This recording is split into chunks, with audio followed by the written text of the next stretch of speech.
Hello and welcome to Deals with Heels, where female entrepreneurs thrive. I'm Debra, your host. Welcome to the show where we talk to female entrepreneurs and hear their stories, learn from their experiences, successes, and some failures. We have an exciting one today that we're going to learn from. I'm really excited to have her on the show, a fellow podcaster. Dr. Christiana Schroeter is a business and wellness coach, award-winning professor, and best-selling author. She created Petite practice to help professionals achieve success through small, intentional actions.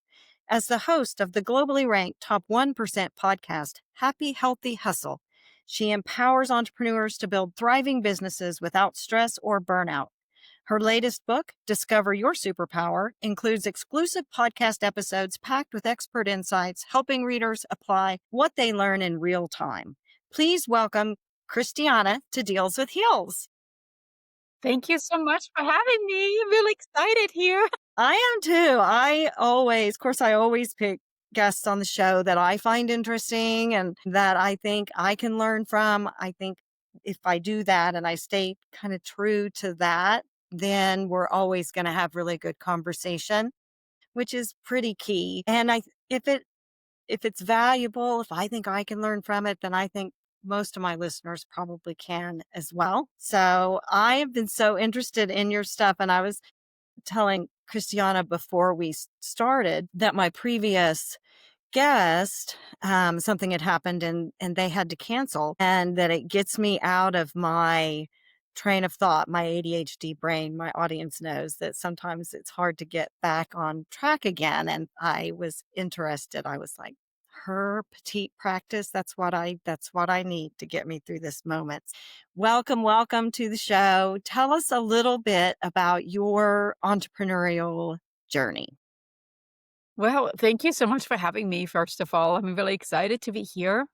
And I'm actually going to start my entrepreneurial journey at my last really big dream that I fulfilled just a couple of weeks ago.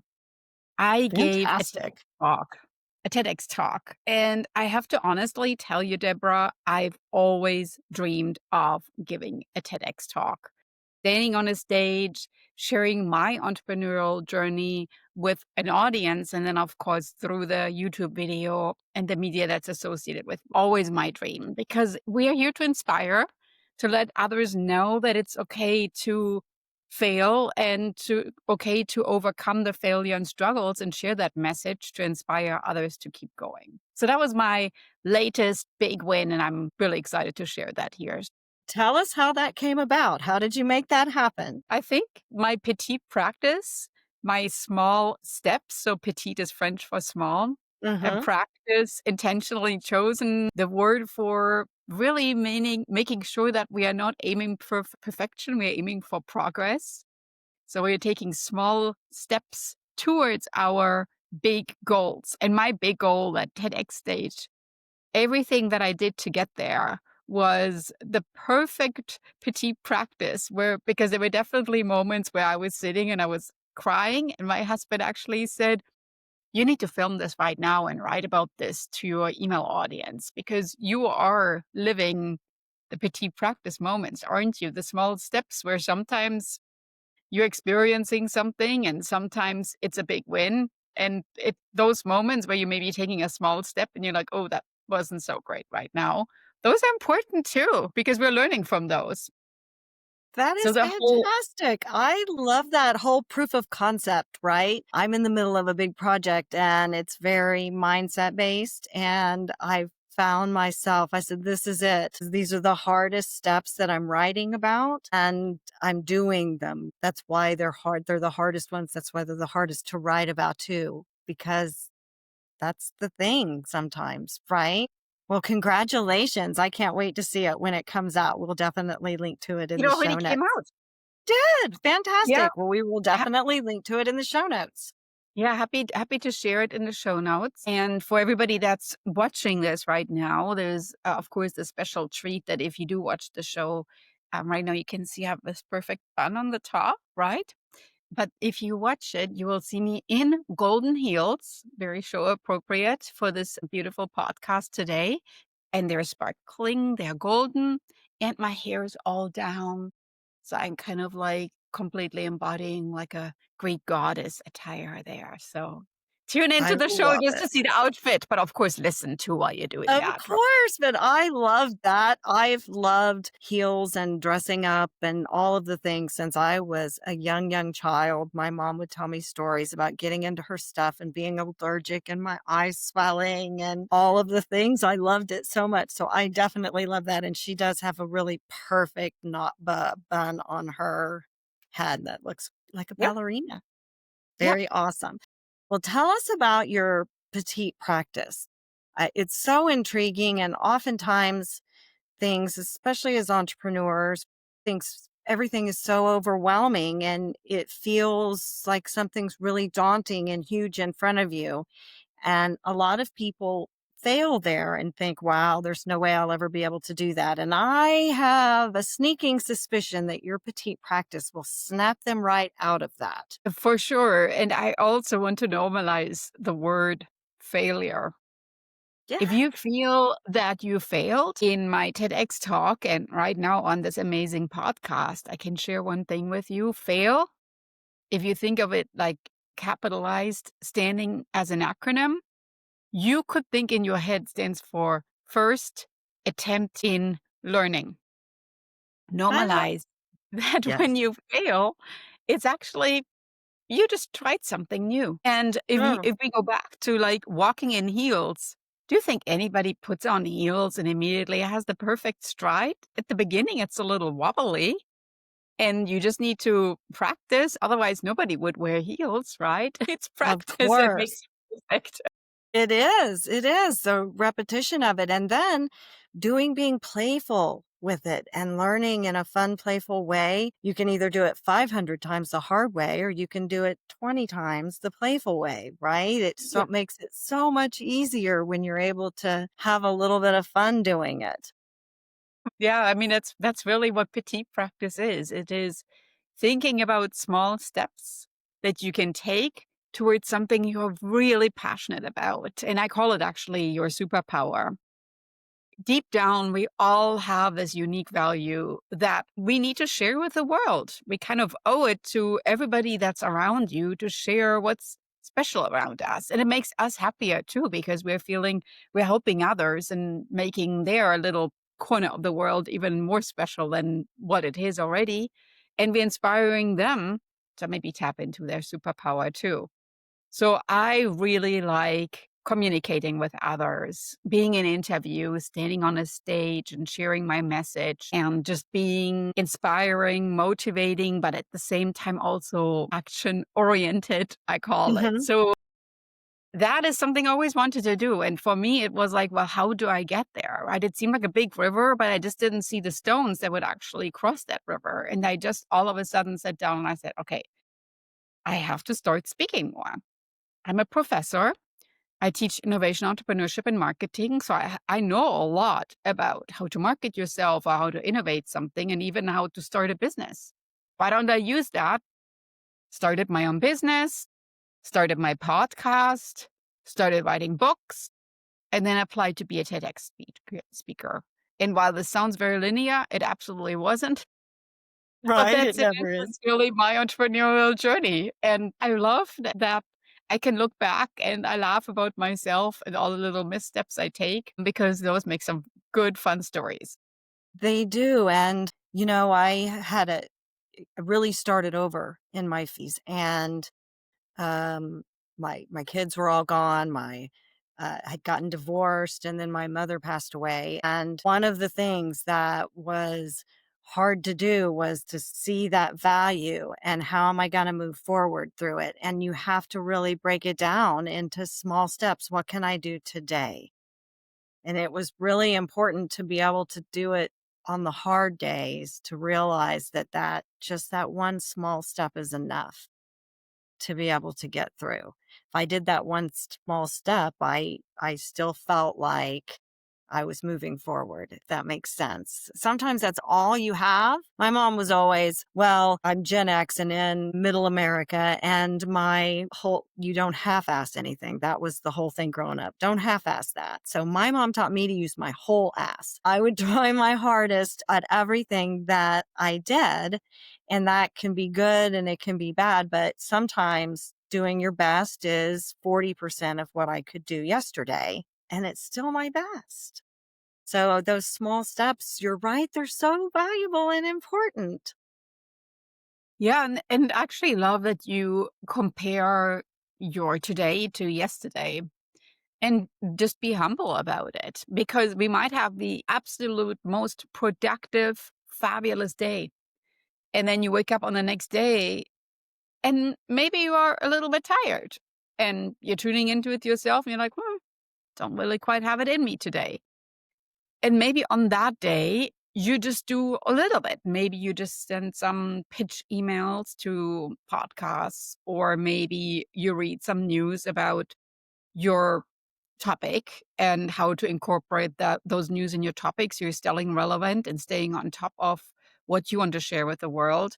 You don't always have to necessarily immerse yourself with others and stand on stages or write books or anything like that. You could just do like a little behind the scenes. And already that, in a certain way, reminds me of how all business owners really run their stores or their businesses, right? Not all restaurants are open every day. On some days, they're closed. And then maybe on those days, they clean up a little bit. They maybe regroup and just have a little bit more of a rest moment. And you need to think about that. So I am definitely an introvert, which is hard for people to believe because I like speaking. But for me to do that, I need the days when I don't do that. And if I don't have them, I get really frazzled. And I feel like kind of like I'm always in the stage light, and I am definitely not the person that enjoys that. So I need those quiet moments to become the person that I am when I'm really passionate about sharing something on the stage. And I I think that completely I completely identify with that. In fact, I had a guest this season. Well, no, I guess it was last season, and she is an introvert coach because I was like, I think I might secretly be I think I might be an introvert. And you could line up 20 people that know me and would tell you that I am an extrovert. They probably don't know me super, super well. And she told me that there's only one factor to determine if you're introvert or extrovert, and everything else is some kind of subclassifying, trying to understand how the differences work. And that was when you're really spent, how do you recharge? And you, like me, if I'm too much extroverting, I mean, and let me tell you, I am good at it. I am good at being an extrovert. I'm good at working a room. I just don't want to do it.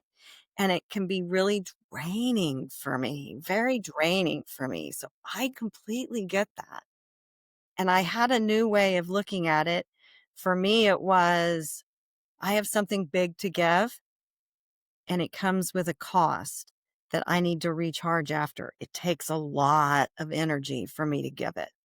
I'm good at giving it. It's good stuff, but it comes with a cost of me needing to recharge a bit because it will get me, girl. I will be extrovert. I will be in my reserve tank and I won't know that I'm in it until womp womp. Now I'm down and I'm rescheduling appointments because I'm down, and then I'm hard on myself because I did, so being able to plan and break it down has really helped me. yeah, it's beautiful that you actually bring this up because we first are our worst critic, right? So when we feel we're not performing at the same level, then we are starting to kind of beat ourselves up about it.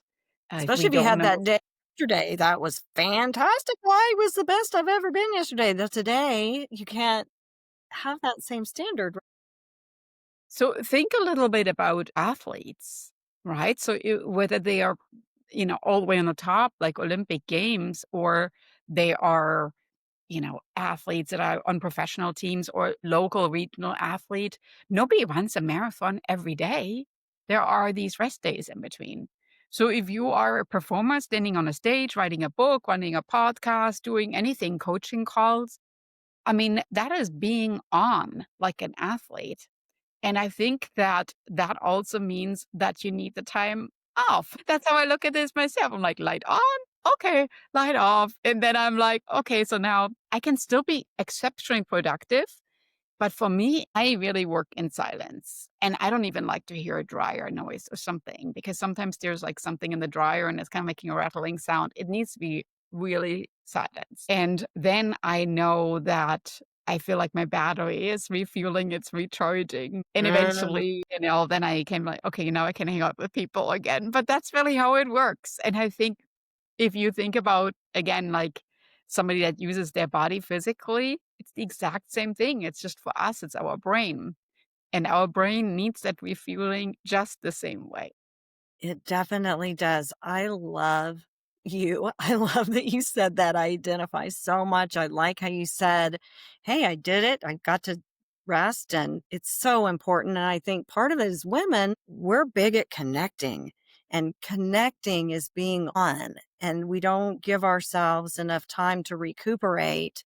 I think maybe we're all kind of introverts in a way, but I do have friends that have to go out and energize around other people. So I do know that that exists. But I think there's a certain amount of when you're giving your authentic self, the energy and everything around it is it, you have to refill it back up afterwards. For me, I didn't have as much of that until I really started podcasting and guesting and speaking. Then it really became, I had some of it, but it wasn't just so noticeable that I went, wow, I'm like spending so much time by myself just to figure it out that I think I might actually be an introvert. People were like, no, there's no way. And I said, I think I am. And I definitely am. I'm just good at extroverted things. Yeah. And I think that you could even like a mix. I mean, somebody told me the other day there's a thing that's called an outrovert. It's kind of a mixture between like an introvert and extrovert. And that is, I think, amazing too, because of course we all need to make social contacts. And if you think about, especially as we grow older, what really matters in life are just those, right? The social contacts, the It family. really is. It really is. It's in longevity. When you look at it, it was a big thing for me. I was super skinny because when I'm really stressed out, can't eat. And so I was really, really thin, but I felt so frail and I needed connection, needed to be out. And I started really researching how to be strong at my age. I'm 58 now, but it's been about 4 years ago. And that was part of it. Yes, thigh strength. Yes, all of the muscle stuff. But connection was equally as important, that you don't isolate yourself. And I will find myself isolating sometimes for that recharge. And it's sometimes hard to stop, I guess, in a way. We have so much in common. Yeah, I had So I said, I love her. She's like talking to my sister or something. I'm like, we're so alike. it was the same for me. I was really thin, very slender, let's use that word. And I realized to grow older, especially for women, the muscle strength, it's just so important. And it also actually helps your brain strength. Because especially if you do anything with choreography or music, your brain is actually building that connection between the right and the left side. So I remember after I had my first daughter, I felt so uncomfortable in my body. And there was a new Zumba studio that opened at a different part of town. And I went there, I had this really baggy t-shirt on, these really kind of atrocious pants because my stomach was still kind of weird after having the kid, right? Hmm. And there were these two women on stage. They were definitely not college students. They were best friends and they were just having the time of their life teaching that Zumba class. And I remember standing there. I think actually my mouth kind of dropped open. I was like, what is this? It's like a big party, just having fun. Nobody cares about each other. I mean, they care that we're all here, but everybody just moving and grooving. And I was like, my gosh, I remember coming home and I told my husband, I want to become a fitness instructor because those people on the stage, they are doing an amazing thing. They just changed my whole perspective about my body. I want to do that. So I became a fitness instructor.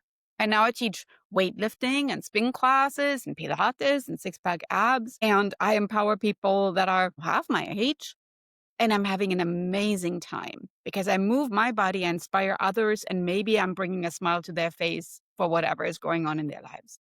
Wow, that's so fantastic. I like to take classes, but I don't know that I would teach them, but I do love them. Right now, I've been doing kickboxing and some somatic yoga, and I love that. I played basketball. I was an athlete growing up, and I really like to feel like I'm working out. I like to have that physical exertion. And I will tell you, it's not easy to build muscle back in your 50s after you lose it all, but it can be done. I did it.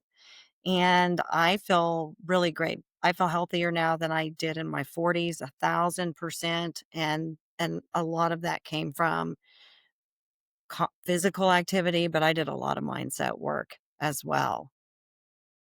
Tell us about, I wrote a specific question I wanted to be sure and ask you.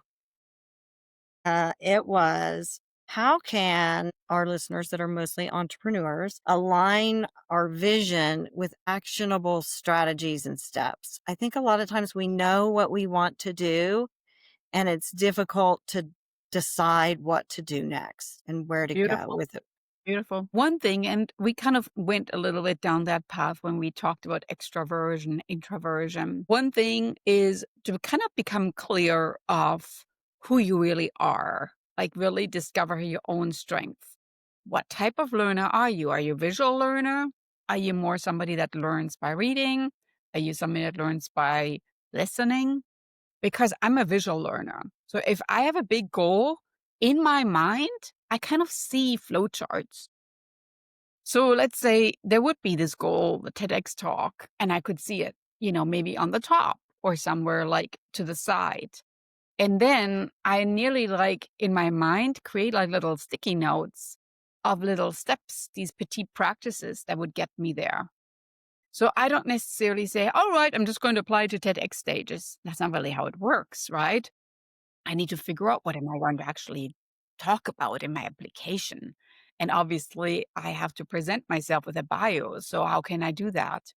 So, we frequently feel stuck because we think we should be just like everybody else. Where in reality, just figure out what makes you special and unique. And again, that starts with being aware. Are you introvert, extrovert? What's your learning style? And really plugging in what's the best time of the day? When am I productive? Plugging in are you in the flow? What is it that you need to do all that? And all of a sudden you see that just making some small tweaks and adjustments will make your productivity become optimal. That's how I would call it, optimal. So don't be so hard on yourself. Just say, I don't know how to do this. And then add the word yet. I don't know how to do this yet, but I can figure this out. So let me figure this out. And you will see big progress coming. Fantastic tips. You and I are proof of concept. We both did that in our lives. Starting over, I had to start with small steps. I made they weren't small, but they were small steps in the grand scheme now, but at the time they were big and they were health based. They were one, I wasn't going to eat fast food because I was just stopping by and grabbing food, coming home and sitting and eating it and not living my life. And so things small when I coach and do mindset coaching, pick one thing that you can do and do it again tomorrow and then do it again the next day. It's so important to do that. So it reminded me, the way you described it reminded me of my own practice, and what I did to pull myself up were those small attainable that I could do. And it helps also to create a structure. So once you figured out something that works, kind of take a moment to pause and reflect and see what works. And then keep doing more of that. And if something doesn't work, then let it go, right? I mean, you don't have to repeat something if you're like, well, I don't know, like writing emails in the evening, it just takes too long because in the evening I'm tired and then I'm rethinking every sentence and just don't write them in the evening, write them in the morning, right? So it takes a lot of different trial and errors to really figure out what happens when, how do you do it? And again, you don't have to do it all at once, right? And it's sometimes like the funny thing is to where we think to be an entrepreneur, you need to be everywhere all at once at all time. And we already mentioned this earlier with being an extrovert. We never see artists or celebrities or athletes showing up all the time. They disappear for a little while because they need just that, right? They need to disappear a little bit to stay relevant. It's the same with running a business.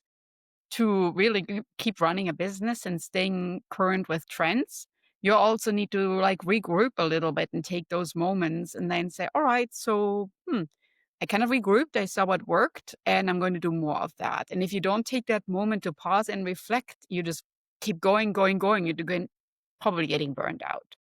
Get burned out and I mean, for everything's changing really quickly these days. And so that stop and reflect and analyze what's happening and what's working and choosing to stay and do more of it because it's doing great, or choosing to modify, that's not failure. That's learning and that's adapting. And that's where success comes from. I think we all get focused on the plan. This is the plan. We got to do the plan. Like a bad American football coach, right? That can't adapt at halftime, that they just keep throwing that same screen pass and it keeps not working. And why do they keep doing that? Well, that was his game plan and he's not very flexible. So we children are so flexible, right? They change all the time. New teachers, new friends, new sizes, new everything. Suddenly, as we get older, our brain loves to do the same thing over and over. So you have to train it to do something new sometimes. Yeah, that's beautiful. And I also think just by sharing it, what you plan to do, saying it out loud, that's already tremendous a power. It takes courage to share what you really want to do. And I think alone that is already something that will hold you accountable.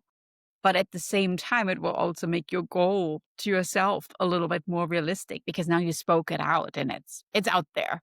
So it brings your goal into the present moment and makes it more real. It's definitely important for me, challenge mindset. I have to build confidence that, okay, this is all lining up. Then I have to have a deadline. I set it out there so that I have something to work towards. That's my kind of way of motivating myself to keep going. And now I'm working towards something. What about, because you're so confident and have everything together. I sometimes, and I talk to a lot of my listeners that struggle with imposter syndrome. And I think, especially when you get to be a little bit older, people are like, oh, but you've already done it. So, and I said, even then, it's hard to remember that our experiences have value, right? Because they're our experiences. We do them all the time. They just feel normal, but how valuable it is. Do you have tips for people that are dealing with imposter syndrome, where when you do stop and pivot, now you question, is this really what I'm supposed to be doing because it didn't work on this plan? Yeah, I think as I mentioned at the very beginning, I talked about my entrepreneurial journey. So in my TEDx talk, I said the way that I look at growing and having that mindset is I call it taking small steps and actually use a step framework. First, simplifying and thinking, all right, what is my big goal here? Just breaking it down into these small, petite practices. Secondly, and we just talked about that, is telling. So the S for simplify, the T for telling. Then the E would be examining. If you need to pivot, pivoting is not a weakness, it's a strength. It means that you're aware that something that you're currently doing is not working. And if you're looking at other businesses, nobody ever grows in an exponential way. There's always a little wiggly line that goes here, that goes there. But by pivoting, you're strong enough to acknowledge, all right, so let's focus on this right now here. And then lastly, the P is for praise progress. If you did pivot and you're realizing there is something that's working well, you have to celebrate those small wins. And celebrating the small wins also means that you are acknowledging, as small as it might be, you're creating momentum. And that momentum will create even more action. So I think that sometimes when you pivot, we are afraid because we're thinking we're abandoning an idea, when in reality it's actually a strength because you're acknowledging that what you tried didn't work and you're moving in a different direction. Wonderful. Yeah, keep doing that. You are so fantastic. Guys, was that not awesome? I absolutely loved every bit of that. It really speaks to playing into your strengths, and that celebrating the small win is boosting confidence, right? So I celebrated it. It's important. And even subliminally in your own mind, it boosts that thought data that feeds your mindset. So important. And you explained it very well. Thank you so much. Like the best conversations, we're getting close to running out of time. And I want everyone to know how they can, one, listen to your podcast and find out about all of your services and your books, all of the things that you've done. And of course, your TED Talk. Yeah. So go to my website, drchristiana.com. And then to get my TEDx talk is just the hashtag TEDx. So Dr. Christiana /TEDx. And of course, that's also where my books are linked in my shop. And my podcast is called Happy, Healthy Hustle, published wherever podcasts are. I would love, of course, for you to tune in. And if you have any questions or feedback or just want to share your story, how you're walking in your heels or how you maybe overcame some of those struggles, I would love to hear that too. So reach out, please, and can't wait to connect more. Fantastic. And I will link to all of those things in the show notes. I wanted to end before we get out with some tips. Can you give them just a couple of tips to start out their week and keep things going when things get difficult? Yeah. So I sometimes think that we just need to do thinking of our mindset like a little switch, right? And maybe even like the post-it notes that we talked about, nearly thinking like flipping the switch.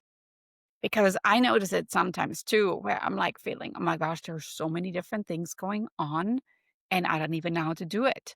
And then I sometimes even say it out loud. All right, Christiana, flip the switch. What are you like getting so antsy about? And I talk to myself. I see no harm with that, especially when I'm alone at home. It creates a tremendous amount of company when you're just talking to yourself. So then I basically say, flip the switch, Christiana. Just do one small thing. And if you get 3 things done today, high five to you, right? And then I just do that. And I don't worry about the 21 other things I didn't get done. I just do one and then do another, and maybe there's a third. And that's pretty fabulous for having a grumpy mindset to get started with. It definitely is. And I know that my audience is going, I think she really might be your long lost relative, Debra, because I talk about my self talk and how much it gets me through when I'm struggling to have those conversations with myself about why do you feel this way and all of that. So for you to say that, it's like we are kindred spirits for sure, because I live in that space, especially in difficult times. I really talk myself through it. And if I feel triggered about something, diving in, why do you feel that way? Not at that person. What's causing, and really dig into that. Self-talk's really important part of my, I guess, kind of system of self-care and making sure that I'm being honest to myself. And I love turning it around and doing it that way. Just bossing yourself around, right? That's your conscious mind taking control and getting you out of fight or flight, and just do it. Just flip the switch. I love that. So you guys, I hope that you will reach out and see some of Christiana's stuff. You know, her podcast is going to be fantastic. I'm so grateful to have you as a guest. Thank you so much for coming on. Thank you for having me. And of course, check out the TEDx talk. I'm still like smiling about it because everything that I did there, I'm really proud about. But again, like the journey leading up to it was I'm especially grateful for. And it's really the perfect incorporation of everything that I'm sharing in my talk. So check it out and then let me know what your biggest takeaway is. I am going to do it for sure. I hope you guys will as well. And until next week, you guys, we did it again. We're out. Thank you, Christiana, for coming on. We will see you guys next week. Thank you.